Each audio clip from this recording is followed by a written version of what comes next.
Nuevamente buenos días, hermanos. Que Dios bendiga la vida de cada uno de ustedes, la de su familia y amigos. Vamos a orar. Padre bueno, en esta tarde, en este día en el cual nos has levantado y te has levantado poderoso, Señor. Que tu misericordia has renovado porque nos amas. Te pido en el nombre de Jesús que tu palabra que has puesto hoy y que vas a comentar a través de este instrumento, Señor, sea como esa espada de doble filo que va rompiendo todo aquello que nos limita, todo aquello que nos ata, todo aquello que no nos permite crecer, todo aquello que no nos permite honrarte, Señor. Que hoy al salir podamos decir, soy libre en el nombre de Jesús. Lo declaramos y lo pedimos en el nombre que es sobre todo nombre y para la honra y gloria tuya, Padre. Amén y amén. Hermanos, pues vamos a hablar un poquito de todo y a tratar de darle forma para que Dios nos vaya guiando. Dice la palabra que Dios es tardo en la ira y grande en misericordia. Pero ¿desde cuándo lo ha dicho la palabra? Tengamos cuidado en que no sean los tiempos ya cercanos para la ira del Señor, porque todo lo que vemos día a día, todo lo que escuchamos en los radios, en la televisión, pantalla, en cualquier medio electrónico, todo señala un mundo desmoronándose, destruyéndose. Un mundo y una humanidad retando a Dios en todo momento. Pero para esto, que todos lo han visto, quiero comentarles, vi esto allá atrás. Y miren, no se alcanza a ver mucho, pero creo que van a ver. Ven aquí a una mujer que se ha levantado como líder, que dice ser la mejor oportunidad para el país. Y dice aquí varios puntos que va a atender. Gobierno honesto y sin corrupción. Más democracia y más libertades. Igualdad sustantiva para las mujeres. Igualdad sustantiva, tratar de entender a qué se refiere, porque juegan con las palabras. Y así va hablando. La pregunta que yo haría y que yo les pediría que reflexionen, ¿no dijo lo mismo su antecesor? ¿Y hoy qué entrega? Y no importando el partido y no importando el color, ¿no dijo lo mismo el antecesor de este presidente actual? ¿Y no lo ha hecho así los antecesores? Pero aquí vemos a esta mujer rodeada de mucha gente, gente que le da regalos, que le besa la mano, que dice, tú nos vas a salvar. Esa gente se ha olvidado que el único que puede salvar es Jesús. Y así es como estamos caminando actualmente. No importa el color del partido. Vimos que se votó por un color de partido con senadores y diputados, porque ya había un proyecto oculto, y hoy se cambiaron de partido para alcanzar mayoría. Y vemos una mayoría avasalladora que va destruyendo. Y lo que debería ser esa contra, eso que frenara, se están uniendo con ellos. Solo hacen teatro. Y tenemos que entender que en el mundo es un circo. Pero aquí, cuando venimos al servicio, aquí no venimos a ver un circo. Aquí venimos a ser transformados. Y la verdad nos hará libre, así dijo Jesús. Vamos a tratar de hablar, de recordar, de irnos a las raíces para entender quién es Jesús. Porque aunque lo duden, la gente que está afuera y que nosotros muchas veces criticamos o atacamos, desmerecemos, toda esa gente, porque no conocen a Jesús, pues no lo conoce. El problema es que los que conocemos a Jesús estamos a veces igual o peor. Dice la palabra de Dios, de tal manera amó Dios al mundo que dio a su Hijo unigénito, para que todo aquel que en él crea no se pierda. Los dos últimos cantos y algunas palabras de la hermana Martita hablaron de eso. Hablaron que de tal manera amó que su vida entregó y no hay manera de pagar. Sí hay una manera de pagar, honrándolo, siguiéndole, poniendo en alto su nombre. ¿Cuánta gente pelea por el equipo de fútbol, por el partido político, por la colonia, pero no pelean por Jesús? A veces a los cristianos nos da pena decir que somos cristianos. Y quizás nos da pena decir que somos cristianos por el estilo de vida que tenemos. Hoy vamos a gritar ¡Viva México! Y vivan todos esos héroes que murieron por la independencia. Si esos héroes vieran en lo que está en nuestro país, dicen, no me voy a la revolución. No me voy a morir porque está igual o peor. Y muchos dicen que ojalá hubiera un levantamiento. No saben lo que dicen. Si con la pandemia nos estábamos volviendo locos por estar encerrados, pero contábamos con internet, con centros comerciales, podíamos tener libertad. Una guerra, creo que eso sí vale la pena recordar y ver cómo destruye, cómo trae dolor. Pero dejando a un lado que hoy vamos a decir viva México y que hoy vamos a decir vivan esos hombres que murieron por la independencia, esas mujeres, mejor digamos viva Jesús que murió por cada uno de nosotros. Y de eso no nos acordamos. Saliendo de aquí nos vamos preocupados por el pozolito, por los pambazos, por las tostadas, pero no nos vamos preocupados por cómo está mi vida delante de Dios. Y aquí en estos versículos de este capítulo, que viene en San Juan 3, iniciamos con el versículo 16, porque de tal manera amó Dios al mundo, que ha dado a su Hijo unigénito, para que todo aquel que en él cree no se pierda más, tenga ¿qué? Vida eterna. No es nada más 10, 5, 20, 70, 80 años, no, es vida eterna. Y como algunas veces me ha tocado platicar con personas que son de la Iglesia Católica, no tengo nada en contra de ellos, no tengo nada en contra de los católicos, yo era católico. Pero hablando de ese catolicismo, hay unos estudios que denotan que más del 70% de los católicos que dicen ser católicos son católicos porque su abuelita, su mamá, su tía dijo, es que somos católicos.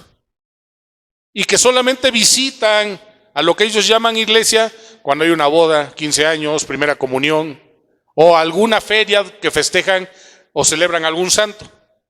El otro 30%, 28% realmente son católicos porque sí leen la Biblia, porque sí tienen un compromiso de ir cada 8 días a la iglesia, porque sí hacen un esfuerzo por comportarse de una manera normal, de una manera correcta. ¿Y por qué dije normal?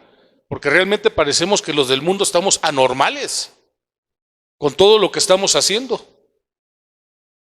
Pero hoy Dios le va a hablar a su pueblo, a su iglesia, porque aquella gente los reclamamos para ser rescatados, para conocer al Dios de vida, pero vamos a hablar de la gente que ya lo conocemos. Y quiero decirles, vamos a partir primero, ¿qué entendemos por hijo unigénito? La palabra dice que Jesús es como el segundo Adán. Vino Adán y por él entró el pecado, y por Jesucristo entró el perdón, ¿verdad? Entró la salvación. Pero unigénito, lo que nos está diciendo es la parte que es único en su clase. Único en su clase, en su tipo.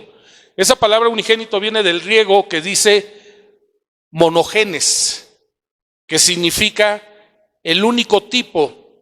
¿Y por qué Jesús era único en su tipo? Bueno, primero, porque fue engendrado en una mujer mortal, sin ningún acto. Entonces, ese hijo que nació de una mujer mortal, su padre es inmortal. Desde ahí estamos ya clasificando que es único. Nadie más ha vuelto a nacer así ni nacerá, aunque la ciencia está haciendo proyectos para generar vida, porque siempre lo han dicho, queremos ser como dioses. Y hubo una sentencia para Adán y Eva cuando dijeron, de ese árbol no has de comer. ¿Y vino quién? Satanás a decirle, come. Es que no quiere que te seas como los dioses. Dios es uno. Únicamente hay un solo Dios. Que no se nos olvide.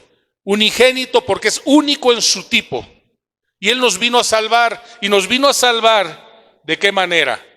Primero, si vamos a Isaías 43:10, es importante no olvidar quiénes somos, no juzgar y recordar de dónde nos rescató nuestro Señor Jesucristo. Y en Isaías 43:10, fíjense lo que dice la palabra. Vosotros sois mis testigos, dice Jehová, y mi siervo que yo escogí, para que me conozcáis, me creáis y entendáis que yo mismo soy. Antes de mí no fue formado Dios, ni lo será después de mí. Jesús ha sido, es y será el mismo siempre. No hay alguien antes, ni después, ni mejor que Él. Pero aquí estas dos partes, dos palabras, dice que Él nos escogió, no nosotros a Él. Para aquellos que dicen, decidí ir a la luz, me volví cristiano, yo decidí, no es cierto. Los que estamos aquí, hay dos caminos. Unos porque nacieron en cuna cristiana, pero aún naciendo en cuna cristiana se desvían, o a veces no son buen ejemplo. Y otros llegamos destrozados. Ya no había dónde caminar, vencidos, derrotados, destruidos. Así llegamos. No tenemos mucho de qué presumir de que yo decidí, no. Yo ya no tenía a dónde caminar. Como estas calles que se destruyeron, que el río Verdiel se salió, arrasó. Así fue nuestra vida. Nos revolcó, nos destruyó. Veníamos oliendo mal. Que no se nos olvide que de ahí el Señor nos rescató.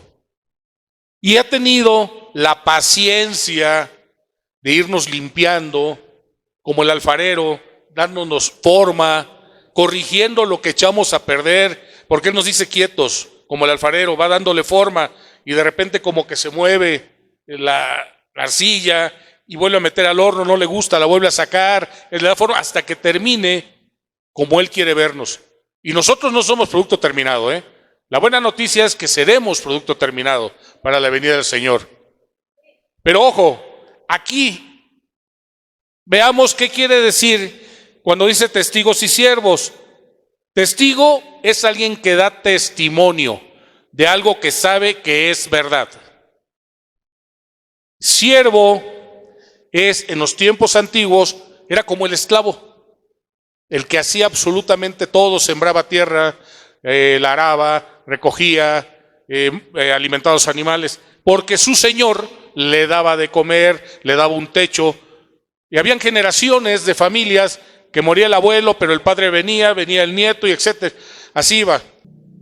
Cuando dice seremos testigos, quiere decir que nuestros actos, nuestros pensamientos, nuestras acciones, la manera en que hablamos, van a denotar a quién estamos representando. Somos testigos que Jesús nos rescató y tenemos que comunicar que ese Jesús del que hablamos, nuestro Señor Jesús, te puede rescatar a ti, al que tiene problemas con un divorcio, al que tiene problemas con una enfermedad, al que tiene problemas financieros. Él nos puede rescatar de todo eso. Y cuando no hay una respuesta favorable, no es que Él no tenga poder, es que hay un propósito de Él para en nuestra vida sacar algo mejor. Hoy vemos una juventud, niños, adolescentes o adultos que se quieren suicidar. Hoy vemos hermanos en Cristo que todavía siguen con problemas de alcohol. Es que nada más me tomo una copa. La palabra dice no embriaguéis. Una copa no hace nada. Sigues esclavo del alcohol. Sigues esclavo del cigarro. Sigues esclavo de la pornografía. Sigues esclavo de la fornicación, de ser adúltero. Sigues siendo esclavo.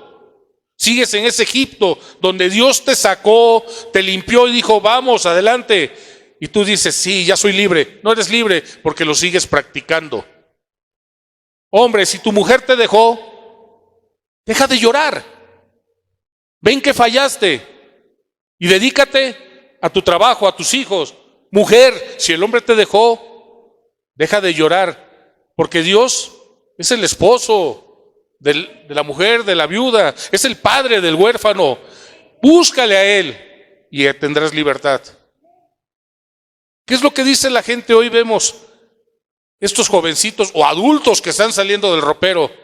Es que realmente soy una mujer secuestrado en el cuerpo de un hombre. No es cierto. Son preferencias. Que la detonó que quizás una autoridad muy fuerte como imagen de padre que exigía mucho y ahí como que un rechazo al hombre como padre, alguien que abusó como hombre, y hay rechazo hacia el hombre, incluso la palabra homofobia, porque cuando alguien está en contra y dice es homofóbico, si vemos lo que dice la palabra homofobia, es fobia al hombre. Entonces, ¿quién es el homofóbico? ¿El que no lo acepta o los que dicen, es que yo soy una mujer, no sé por qué estoy en cuerpo de hombre? Son ellos los que están en contra de reconocer que son hombres y que una preferencia o una mala experiencia los llevó a ese lugar. Igual pasa con las mujeres. ¿Y qué es lo que hacemos nosotros? Seguimos esclavizados. Entonces vemos que cuando dice Dios que nos escogió como testigos y siervos, cuando decimos siervos, no lo veamos como que soy esclavo de Dios, sino que sirvo al reino de Dios. Es un honor ser ese instrumento para llevar la palabra de Dios. Es un honor que a veces sin hablar, pero simplemente con mis ejemplos, con mi testimonio, le sirvo al Señor, sirvo al reino de Dios. Dejemos de perder el tiempo. Hoy muchos se preparan a celebrar, porque son nuestras raíces, son nuestras celebraciones como mexicanos que somos, y debemos sentirnos honrados de ser mexicanos. Pero si hoy fuera el último día de nuestra vida, ¿estamos preparados? Levante la mano quien está preparado. Yo tuve la oportunidad de visitar muchas iglesias y siempre observaba yo gente que hablaba en lenguas. Y es bueno, pero no he visto a alguien que traduzca esas lenguas. Pero yo declaro que a partir de hoy, alguien va a traducir esas lenguas, porque es una manera en que Dios nos va a hablar. Es bueno que en una iglesia haya profecía, porque es el medio que usa Dios para avisar, para prevenir, para instruir.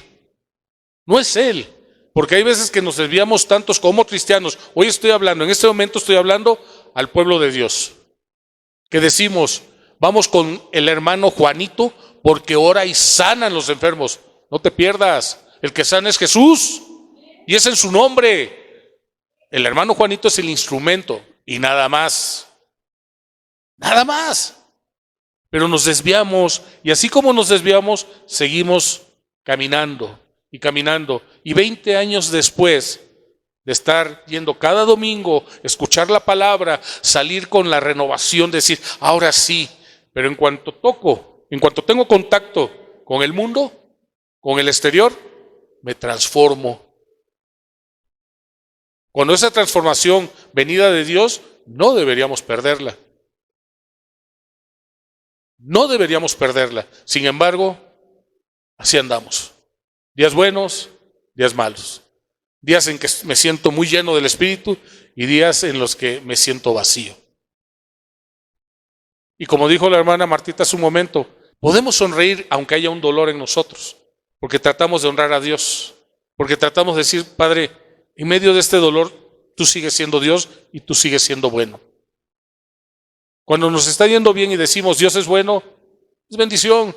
Pero cuando nos está yendo mal, muy mal en el aspecto que sea, y decimos Dios es bueno, eso es victoria en el nombre del Señor. Nos queda claro, para ir resumiendo un poquito, no perdernos, que de tal manera nos amó Dios, de tal manera que entregó a su unigénito Hijo. Y ya entendimos o ya nos quedó claro o ya recordamos qué significa unigénito, que es único, ¿sí? Como Abraham tuvo a Isaac, era el hijo de la promesa. Sabemos que tuvo otro hijo, no sabemos si tuvo más hijos, pero el unigénito era Isaac, porque era único, era de la promesa. Y vemos que por la ayuda idónea que en ese momento le puso, como que vamos a ayudarle a Dios. Mira, aquí está la esclava, vamos a tener el hijo porque yo soy estéril y tú ya eres muy grande. Como que se olvidaron que había una promesa de Dios. Y hoy estamos pagando o estamos viendo las consecuencias por quererle ayudar a Dios. Si Dios te dio una promesa, espérala. No necesitas ayudarle. No necesitas ayudarle. Solamente espera. La paciencia es algo que nos cuesta mucho trabajo al ser humano. Nos cuesta mucho trabajo. Pero Dios es un Dios que prueba nuestra paciencia en todo momento. Es el que viene y nos lleva al límite, que nos quebranta, que nos prueba, pero no porque sea malo. Él no nos va a tentar. El que viene a tentar se llama Satanás. Y Satanás ya está derrotado y lo decimos en el nombre de Jesús. ¿Ven? ¿Qué está haciendo de las suyas? Pues porque nosotros lo permitimos. Nosotros somos los que abrimos ventanas y a veces puertas y le damos derechos. Y la palabra nos dice, resístelo. ¿Y qué va a pasar cuando resistimos a Satanás? Cuando está ahí tentándonos, provocándonos y lo resistimos, decimos, no, te vas en el nombre de Jesús. No me importa, me está doliendo, estoy perdiendo, estoy caído, pero el Señor me va a levantar. ¿Qué creen que va a hacer Satanás? Se va, dice, no puedo con él. No puedo con él. Tenemos ejemplos, Job. Tenemos ejemplo cuando a Pedro le dijeron, te acaba de pedir para zarandearte. Y yo voy a orar ¿para qué? Para que no falte tu fe. Pero ya había victoria porque todavía le dice el Señor, y cuando vuelvas vas a confirmar a los demás. O sea, ya había una victoria declarada. Confiemos en el Señor y Él va a hacer. Nuestro mayor anhelo es cuando hay una necesidad que sea cubierta esa necesidad. Por enfermedad, por economía, familiar, legal, por lo que sea. Pero si no es cubierta esa necesidad en la forma que lo deseamos, no por eso me voy a enojar con Dios. No por eso lo voy a cuestionar. Mejor esperemos que Dios nos revele el porqué de esa decisión, el porqué de ese tipo de respuesta. Así es como vamos a ser testigos y siervos del Dios que nos escogió a nosotros. ¿Queda claro hasta ahí? Vi un artículo donde las iglesias cristianas han crecido casi en un 220%. Han surgido por muchos lados iglesias cristianas. Y digo, si así han crecido las iglesias cristianas, ¿cuántos hermanos en la fe hay? Pues déjenme decirles que los hermanos en la fe, de acuerdo a lo que dice ese estudio, ha crecido sobre un 10-12%. ¿Qué es lo que sucede? Las iglesias se dividen. Porque este lugar es ambicionado y gente que está cercana lo desea o piensa que lo merece, y cuando le dicen no, ¿qué es lo que hace? Irse y llevarse hermanos en Cristo. Y se empiezan a dividir las iglesias. No es algo nuevo. Lucifer o Luzbel, como le decían, o como lo reconocen, lo hizo en frente de Dios. Y no es que Dios haya sido vencido, sorprendido. ¿Qué hicieron con Satanás? Lo expulsaron. Y es el que anda ahorita haciendo tantas cosas. Entonces debemos entender nosotros que caminar con Dios no es fácil. Y la palabra dice, el camino es estrecho, angosto, escabroso. Pero para la perdición hay una autopista de lujo. Y volviendo a la parte de los números que dan crecimiento de iglesias cristianas, pero no hay crecimiento de cristianos. Dígame si hay alguien aquí, alguien que le esté compartiendo la palabra a su vecino. Gloria a Dios por usted. Gloria a Dios. Al de la cuadra, usted, hermana, anda en todos lados compartiendo la palabra, la conozco muy bien. Y gloria a Dios por su vida. La mayoría, ¿qué hacemos? Voy a orar, pero no nos atrevemos. Y cuidado, porque dice la palabra, nos previene que si nosotros no hablamos, lo van a hacer las piedras. O sea, dice Dios, de que se va a hablar con ustedes o sin ustedes. Así de sencillo. Y volviendo a Juan 3:16, vemos una declaración y vemos una condición. De tal manera amó Dios al mundo, esa declaración tan poderosa, tan hermosa, de tal manera nos amó. Y no digamos nos amó, nos sigue amando, que cada mañana renueva sus misericordias, que entregó a su Hijo unigénito. Y sabemos cuál fue el final de su Hijo. Y esa es la declaración de amor que no debemos de dudar, que debemos de confiar, de saber que si algo nos está pasando, el Señor nos va a librar.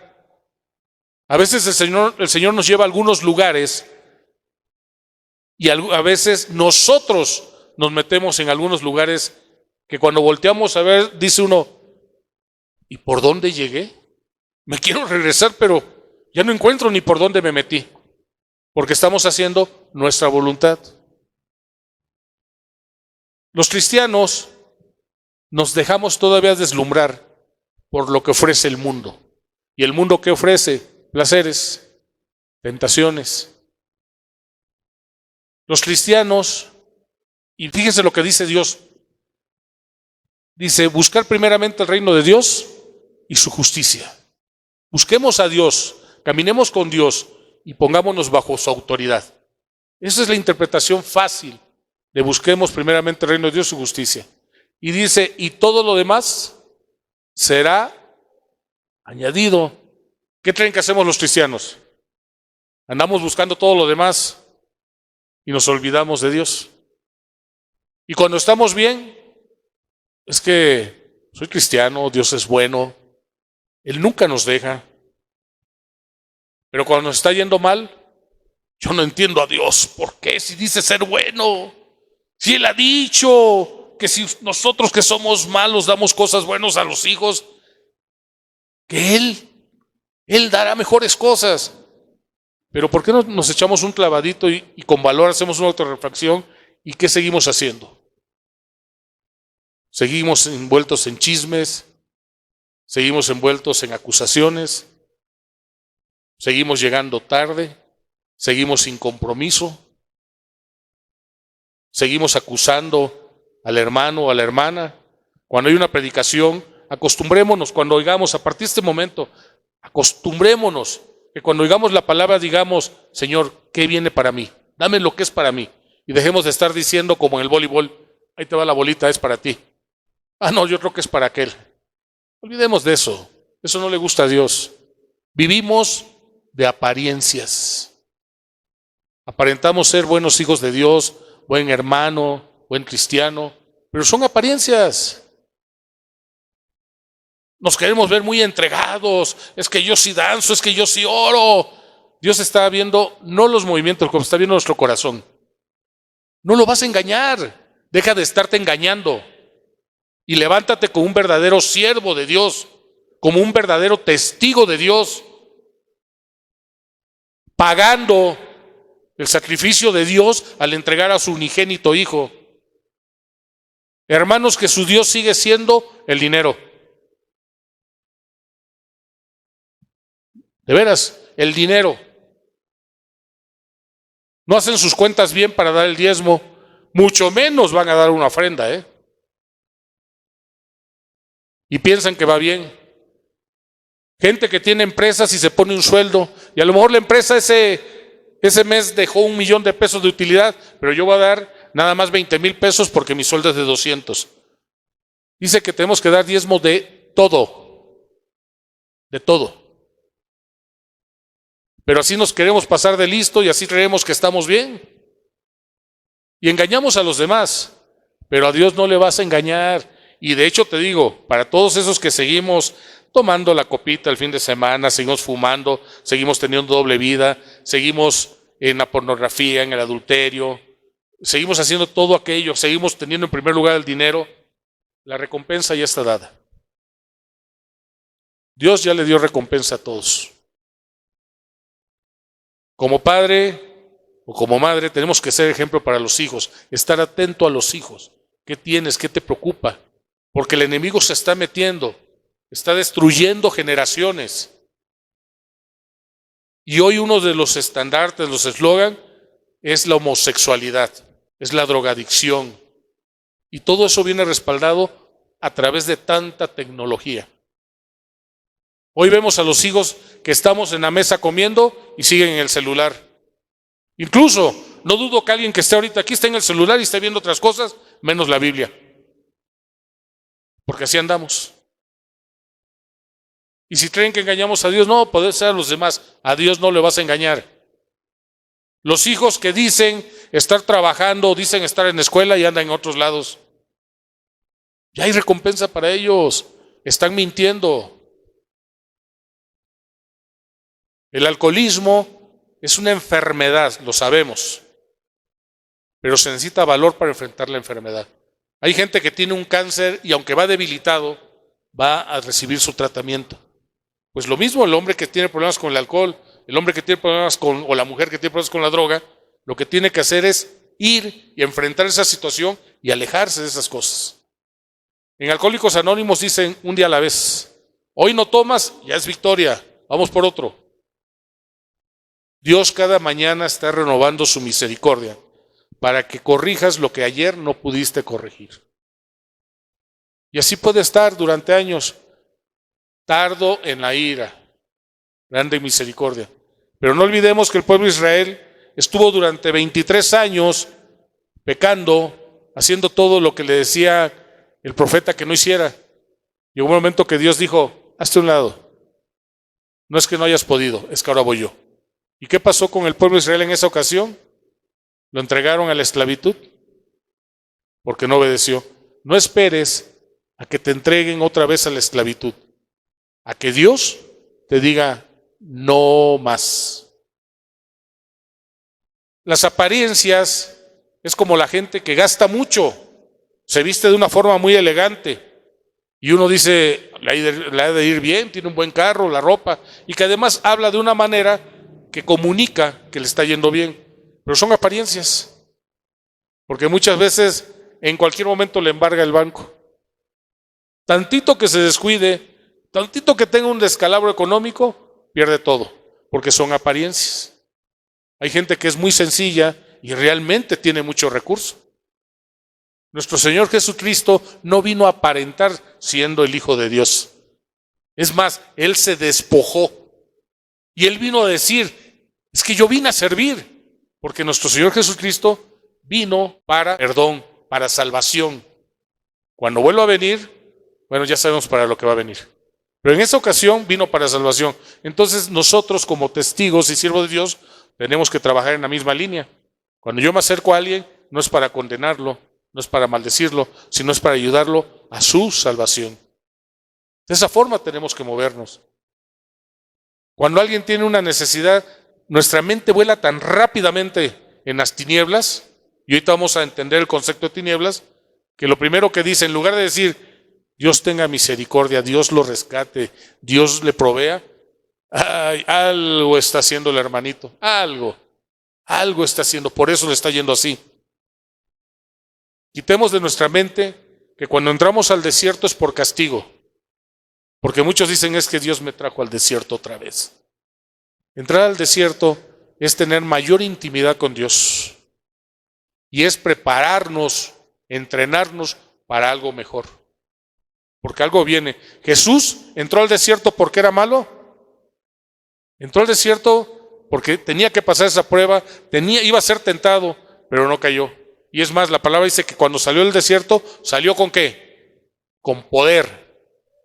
Salió con poder. Entonces, cuando nosotros salgamos del desierto, vamos a salir con poder para servir para lo que Dios nos va a enviar, para lo que Dios nos preparó. Y dejar de estar viviendo de una manera vana, perdiendo el tiempo. Dejemos de perder el tiempo, porque no sabemos hasta cuándo nuestro reloj de arena se pudiera vaciar y tengamos tiempo. Dígame alguien que no tenga, alguien que levante su mano y diga, pues yo no tengo planes de aquí a diciembre. Todos tenemos ya planes, todos tenemos proyectos. Dos preguntas sencillas. ¿Ya los entregaste a Dios para ver si es lo que Dios quiere? ¿Ya le preguntaste a Dios si vas a llegar? Porque hacemos muchos proyectos, tenemos muchos anhelos, eso se vale. La gente que está esperando recibir un auto que venga de Dios, Dios les puede dar un auto, pero es más fácil si trabajando te esfuerzas y compras tu auto. Porque si no te amargas y le echas la culpa a Dios, porque a mí no me diste un auto y aquel tiene 4. Y volteamos muchas veces a ver, y ese que no tiene un auto, ¿qué pasó? No, es que no tengo trabajo, pero ¿y vas a buscar trabajo? No, voy al fútbol, ya me están esperando. O se levanta tarde, o busca un trabajo muy cómodo. Y volteamos a ver que aquel que tiene varios carros, y vemos que es un hombre trabajador, esforzado, honrado. Trabaja y vas a alcanzar las cosas. Porque dice Dios que bendecirá la obra de tus manos, y Dios no es mentiroso. Entonces todos aquellos que andamos en tinieblas, ¿y qué significa tinieblas? Es la depravación moral y espiritual del ser humano. Así cortito, podemos decir muchas cosas más. Tinieblas es la depravación moral y espiritual del ser humano. La palabra de Dios nos permite identificar quién anda en tinieblas y quién no, quién anda en luz. Y veamos qué significa la palabra luz. Es un símbolo de santidad, bondad, conocimiento y sabiduría, que es revelación de Dios. Entonces, si estamos viendo una persona que sigue anclado en el alcohol, en el tabaco, en la fornicación, que no es trabajador, es floja, que se anda excusando para no trabajar, que no le provee a la familia, que anda defraudando, que anda mintiendo, que anda confrontando, ¿está en la luz o está en tinieblas?